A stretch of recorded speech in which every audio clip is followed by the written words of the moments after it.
por causa do Trasímaco, a discussão acaba indo pro se vale a pena ser justo ou não. Se é melhor ser justo ou não. Quer dizer, o justo é um otário que fica seguindo regrinhas impostas pelos poderosos?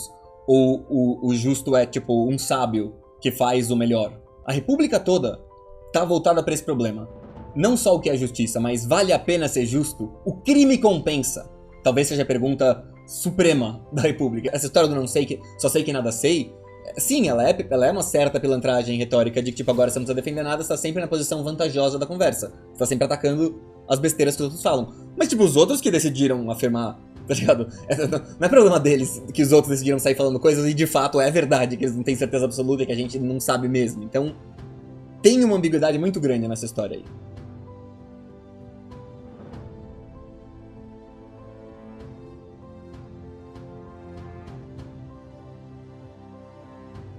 Olá, o meu nome é Rodrigo Ferrari.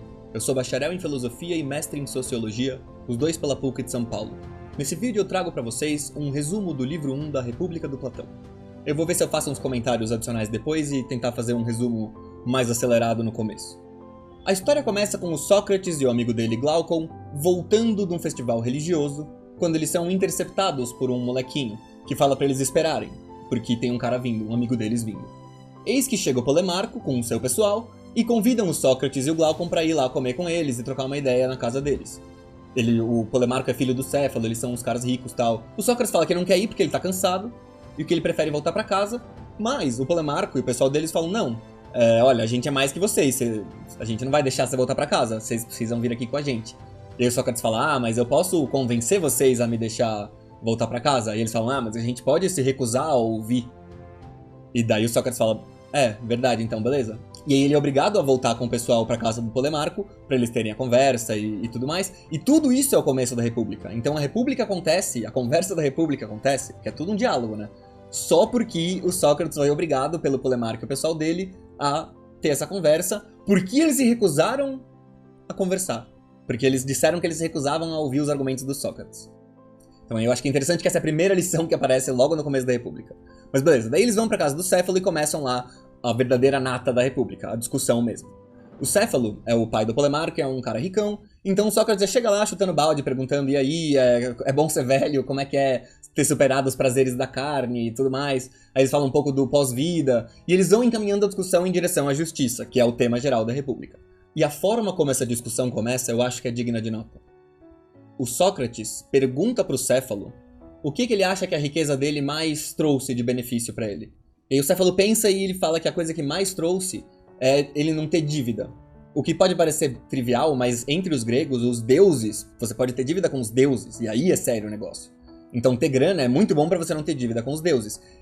Porque os deuses gregos, eles recebem oferendas. Você pecou, daí você vai lá e faz um monte de oferenda, e daí agora os deuses estão bem. Então se você sempre tiver suas oferendas em dia e tudo mais, você tá bem com os deuses. Essa inclusive é uma questão que é criticada na República ao longo da República inteira. E é bom ter em mente que é um romance isso daqui, é uma historinha, são diálogos. O Platão não fala nada, não é prosa. Não tem nada aqui que é simplesmente a opinião do Platão, entendeu? O Platão tá botando opiniões nos personagens e você tem que decifrar a mensagem não só pelo que o Sócrates fala, sabe? Não é simplesmente que o Sócrates é o Platão e o resto é inimigo. É bem mais rico que isso. Então é assim que a conversa vai enveredando pro lado da questão da justiça. Porque o Sócrates pergunta sobre o dinheiro do Céfalo, sobre o que ele acha que mais ajudou a fazer. E aí eles começam com as definições da tradição, tipo o poeta Simone diz um pessoal assim. Uma das ideias de justiça que aparece na tradição deles é essa de você não dever nada às pessoas, sabe? Você deu pra todo mundo o que precisa, sabe? Você não deve nada a ninguém. E aí eles vão filosofando sobre isso e tal, peraí, mas e o seu inimigo, entendeu? Se você tiver uma dívida com seu inimigo, você é obrigado a pagar, senão você pode... Não, calma. Então vamos fazer assim. Justiça é você dar a cada um o que lhe é devido. E daí é tipo, pros amigos o bem e pros inimigos o mal. Então eles têm essa discussão que eu acho que é muito relevante nesse começo da República. Porque ela até hoje é uma discussão não resolvida, entendeu? De tipo, é justo arregaçar o cara que fez o mal ou não? Ou o justo é tipo, punir de um jeito que ele se melhore, não sei o que, não sei o que. Então, a vingança é justa? Ou ela só se justifica por meio de uma lógica de que é só porque vai salvar a alma do cara? Tipo, toda essa questão. E então eles vão passando por aí, E aí, o Trasímaco, tem uma cena que ele descreve assim, que o Trasímaco tá, tipo, se segurando, tá ligado? Ele quer muito interromper a discussão e ir lá xingar os caras. E aí, finalmente, ele aparece pra xingar os caras e desce o papo, fala, esse papinho filosófico aí, não sei o que, e questiona tudo que eles estão falando. Trasímaco significa combatente feroz. O nome mesmo. Justamente, ele se porta assim, ele é o cara mais agressivo de todas as conversas da República. É o cara que vem defender, não, justiça é a conveniência do mais forte. Ele é o cara que é o intelectual agressivo, assim, o cara que fala real, entendeu? O cara que chega e fala, isso daí é tudo invenção da burguesia pra deixar o proletariado oprimido, entendeu? O cara não é tão ideológico assim, né? Mas o cara tem essa pegada de que todas as regrinhas morais e tudo mais são só papinho pra que os poderosos mantenham os fracos sob controle e que, na verdade, o legal mesmo é ser injusto, ferrar todo mundo, atacar quem você quiser, roubar o que você quiser e tudo mais. E a partir dessa discussão que eles vão pensar, peraí, mas o que é justiça mesmo? Porque, tipo, quer dizer então que a riqueza te ajuda a ser mais justo? É mesmo isso que é a justiça? Um negócio que você compra com grana? Então, eles vão ter essa discussão aqui, sobre o que é a justiça, e daí, por causa do Trasímaco, a discussão acaba indo pro se vale a pena ser justo ou não. Se é melhor ser justo ou não. Quer dizer, o justo é um otário, que fica seguindo regrinhas impostas pelos poderosos, ou o justo é, tipo, um sábio que faz o melhor? A república toda tá voltada pra esse problema. Não só o que é justiça, mas vale a pena ser justo? O crime compensa? Talvez seja a pergunta suprema da República. Embora eu nunca tenha visto algum intelectual falar isso, eu diria que é possível dizer que essa é uma das principais perguntas da República, se não a principal. E aí o Trasímaco vai defender que a vida do injusto é muito melhor, e o Sócrates vai tentar defender que a vida do justo é melhor. Depois ele também tenta defender que a justiça é uma virtude, não um vício, tipo, a virtude é uma fraqueza. Quer dizer, a justiça seria uma fraqueza, da perspectiva do Trasímaco. O justo é um fraco, é um covarde. E aí eles vão caminhando até o fim, em que eles não chegam a concluir nada. Na verdade, são vários temas que são apresentados aqui no livro 1. Ela é meio que um apanhado geral de temas que vão aparecer depois nos outros livros. E dizem que esse livro o livro 1 da República foi escrito com alguns anos de antecedência com relação aos outros. Mas termina assim, ó, o Sócrates falando, desde que não sei o que é justiça, menos ainda saberei se se dá o caso dela ser uma virtude ou não. E se é bom, se quem a possui é feliz ou não. Que é tipo... Porque primeiro eles pensam que é a justiça, daí antes de perceber, de decidir mesmo que é a justiça, eles vão parar nisso de se ela é uma virtude ou não. Antes de ter certeza, eles vão parar nessa questão de se o cara que é justo vai ser feliz ou se é o injusto que é mais feliz. Mas ele traz elementos importantes de todas essas discussões que vão se desenvolver depois. Mas a maior parte do primeiro capítulo, depois do ponto em que o Trasímaco aparece e tenta defender a injustiça, basicamente, é um grande diálogo e um grande discurso do Sócrates falando que é melhor ser justo do que injusto, e o Trasímaco meio que vencido, assim. Mas os próprios participantes da conversa, o Glaucon, o Admanto e tal, falam que eles não estão... O Polemarco, acho que na verdade, fala isso. Falam que eles não estão satisfeitos, que assim, eles acham que eles viram que o Trasímaco perdeu a discussão, mas eles acham que foi... Tipo, eles não estão convencidos. É que o Trasímaco ficou envergonhado, sabe? Ele perdeu na discussão por causa de retórica, não é que ficou provado que ele estava errado. E então eles não estão convencidos, eles são almas nobres, eles querem mesmo saber se é verdade, independentemente de quem ganhou a discussão. E aí eles vão continuando, e o livro 2 segue essa mesma questão de o que é justiça e se ela é boa pra quem é justo, ou se ela só é interessante pra quem faz a regra da justiça e quem obedece ao otário. Mas então, vamos voltar agora pra fazer uns comentários aqui de pontos que eu acho importantes nessa conversa, mas que não precisam constar num resumo. Então aqui o resumo já foi. É interessante o jeito que o Sócrates argumenta, assim, ele não pega leve, sabe? Ele fica o tempo todo cutucando a pessoa com quem ele tá conversando. Embora ele sempre se passa pelo cara educado e tudo mais, sabe? Ele não perde a linha, mas ele fica cutucando. Por exemplo, o Céfalo, quando ele diz que... quando eles estão argumentando sobre os pesares da velhice, o Céfalo fala, não, esse pessoal que diz que a velhice é horrível é porque eles... Sabe, é porque eles são fracos, não sei o quê. Na verdade, velhice é ok e tal. E o Sócrates fala, mas na verdade... o povo não aceitaria esse argumento aí. Eles suporiam que você só diz que a velhice é de boa porque você é milionário. Aí você tem o que você quiser e daí a velhice não é tão ruim assim. E aí o Céfalo até, pô, não, é verdade e tal, mas mesmo assim, tipo, tem um fundo de verdade nisso. Mas também não é assim, não adianta o cara ser rico que pronto, agora a velhice vai ser ok. Que você tem que, sim, ter dinheiro ajuda muito, mas o que mais ajuda e o que é mais necessário não é exatamente o dinheiro. Eu acho também digno de nota aqui na discussão toda, o jeito que o Trasímaco se porta. Ele fica o tempo todo acusando o Sócrates de estar querendo ganhar a discussão. Que, tipo, até meio que bate, eu acho, sabe?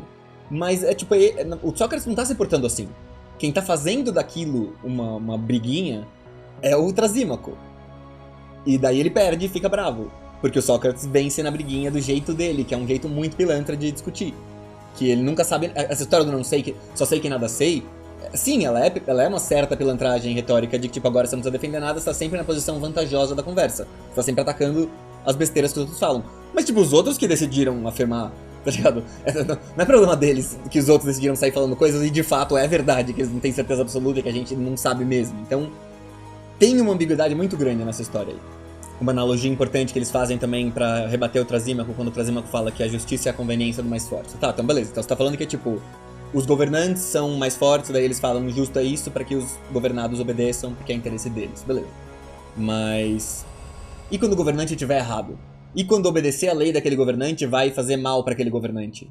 O certo é você obedecer ou o certo é você não obedecer? Quer dizer, o lastro final é o que é bom para o governante ou o que ele diz? Tipo, ele que manda ou é o que é bom para ele que manda?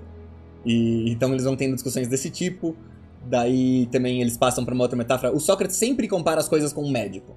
E daí ele vai falar, não, mas ó, tipo, o que é o bom médico? O que é o bom pastor? O bom governante não pode ser o cara que faz bem pra si. Ele é o cara que faz bem para o governado, que nem o médico não é o cara que faz bem para si, é o cara que faz bem pro paciente, o pastor é o que cuida bem das ovelhas e tudo mais. Daí o Trazinho fala, ô, calma aí, você tá mesmo me dizendo que os médicos só viram médicos para ajudar os outros, que eles não querem se enriquecer, que o pastor tá cuidando das ovelhas porque ele se importa com ela, e não porque ele tá querendo enriquecer, porque ele tem o rebanho dele lá e tudo mais, quer comer os bichos. Fala, não, beleza, mas tipo, enquanto pastor, ele vai ser um bom pastor, ou um mau pastor, dependendo de como ele cuida das ovelhas. Independentemente do fato de que, como pessoa, ele virou pastor pra lucrar. Eles têm uma discussão da fraqueza, da injustiça também, que é engraçada, de tipo... mesmo os bandidos precisam agir de forma justa uns com os outros, senão eles não conseguem fazer a bandidagem direito. Então até a injustiça, pra ser perfeitamente feita, precisa da justiça pra ajudá-la. Mas a justiça não precisa da injustiça. Tipo, o inteiramente mal parece ser impossível. Ele não consegue existir. Porque ele é muito fraco. Ele precisa da justiça pra se fortalecer. Esse ponto aqui acho que acaba sendo super importante pro resto da história. Tipo, aqui que a alma tem uma função. Isso é a teoria do Platão, tá? Mas tipo que a nossa alma, a nossa mente, você pode entender como mente o que ele tá falando aí, basicamente. E daí o livro fica parecendo uma obra de psicologia quando você interpreta dessa forma. E não é muito estranho fazer isso. Que, assim... a razão... no livro 2 isso fica claro. A razão pela qual eles vão ficar fazendo repúblicas imaginárias não é simplesmente porque, tipo, vamos ser totalitário. Como eu falei no outro vídeo. É porque eles estão pensando assim, ó, é bom ser justo ou não é bom ser justo? Faz bem pro cara ou não faz bem pro cara? E daí, puta, mas como é que funciona o cara? Então como é que funciona a alma do cara? Será que faz bem pra alma dele ser justo ou não? Vamos ver como é que é a alma. E daí ele pensa nas partes da alma, e daí ele pensa nessa parte de deliberar e governar que a gente tem. Que, tipo, tem uma parte de nós racional que tem que governar as coisas e tudo mais. E a justiça, no homem... faz esse efeito de, tipo, as partes fazem as funções certas, sabe? Se, tipo, se sua alma tiver ordenadamente certa, a parte que tem que mandar tá mandando, a parte... ou se sua mente, sabe, tiver organizada certa, a parte que tem que sentir tá sentindo, a parte que tem que mandar tá mandando, a parte que tem que obedecer, obedece, tá ligado? Tudo no lugar.